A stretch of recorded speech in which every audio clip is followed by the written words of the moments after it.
Welcome back, everyone. I'm Ms. Bond, and today we are going to be using more than one source in order to quickly answer questions. Let's get started. So today we will use multiple sources to integrate information and answer a question. You may already know how to ask more than one person when looking for an answer to a question. What's for homework tonight? This guy's asking his friend. I think we have to write our spelling words 3 times each. So he's the same guy is asking more than one person, okay? She says, I think we have to do math, page 29.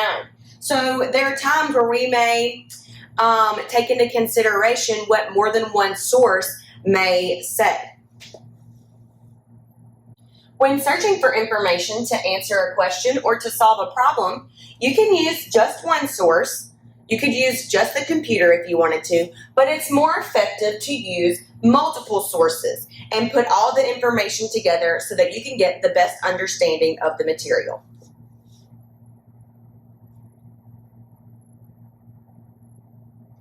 A source is a tool to find information. Feel free to take notes as I go through these examples. Examples of print sources are books, newspapers, maps, magazines, encyclopedias, because they're all paper. They were all printed on paper.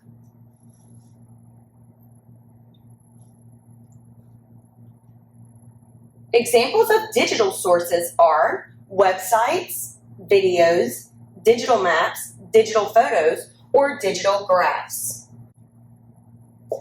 It is important to know how to use multiple sources to integrate information and answer a question because, 1, this may help you understand how to find many facts to help you answer your question.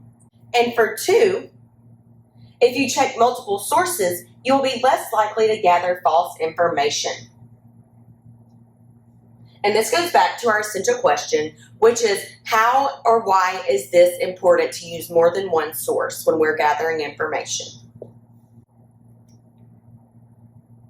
So our task is to explain the process of evaporation, condensation, precipitation, and collection.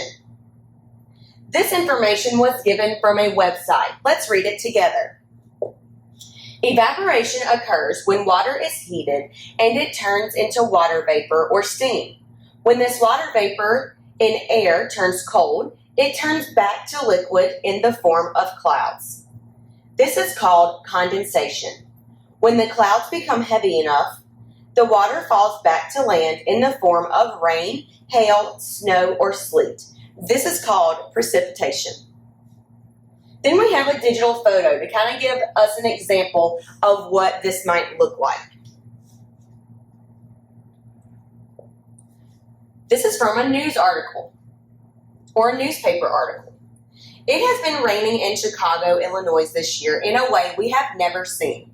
There's a collection of precipitation in the Chicago River that has many worried of a possible flooding. All nearby businesses are encouraged to put sandbags along their storefronts for protection. There may also be a large collection of rain in nearby rivers, lakes, and streams. So be cautious if you live near one. So in the newspaper article, it gives us a couple examples of what collection might mean. So what we're going to do is put all of these pieces of information together in order to give a detailed response. So we will document what the website has to offer and what information the website tells us, what the digital photo shows us, and what the newspaper shows us or tells us. Let's remember that our task is to explain the process of evaporation, condensation, precipitation, and collection.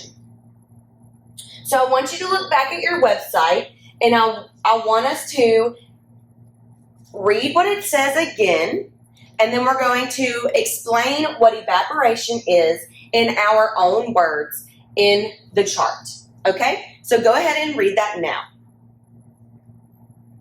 So from the website, we learned that when evaporation occurs, it is when water is heated and it turns into water vapor or steam.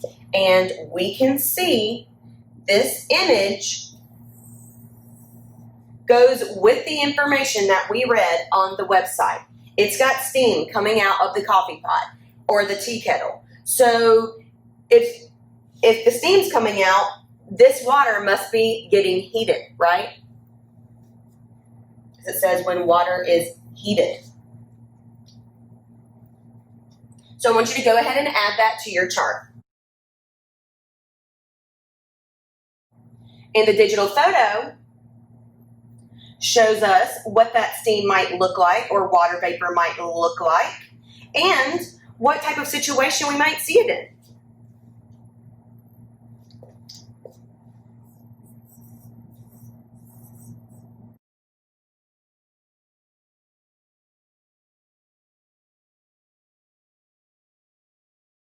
Let's go ahead and underline in a different color what condensation is. So when this turns cold, it turns back to liquid in the form of clouds. This is called condensation. Let's go ahead and write that now.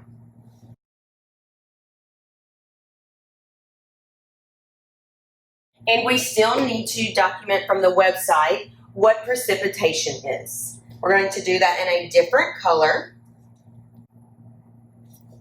When the clouds become heavy enough, the water falls back to the land in the form of rain, hail, snow, or sleet.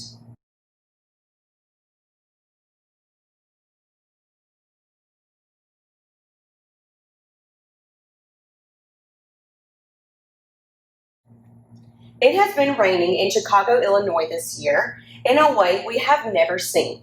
There is a collection, let's change our color.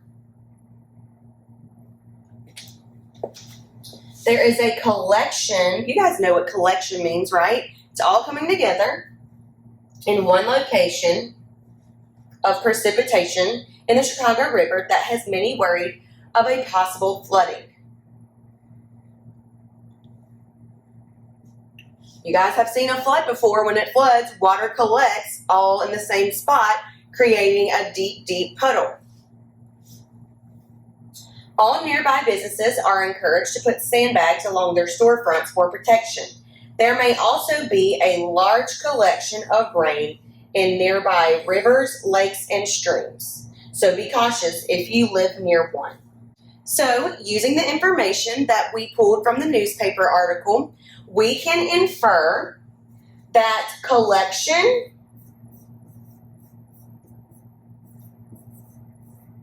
occurs when precipitation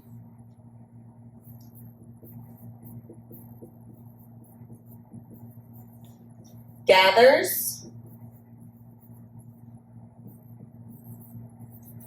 in a body of water. Okay, so we have just used 3 different sources in order to explain what evaporation, condensation, precipitation, and collection are. Make sure you have this, and I'll see you back here next time. Great job.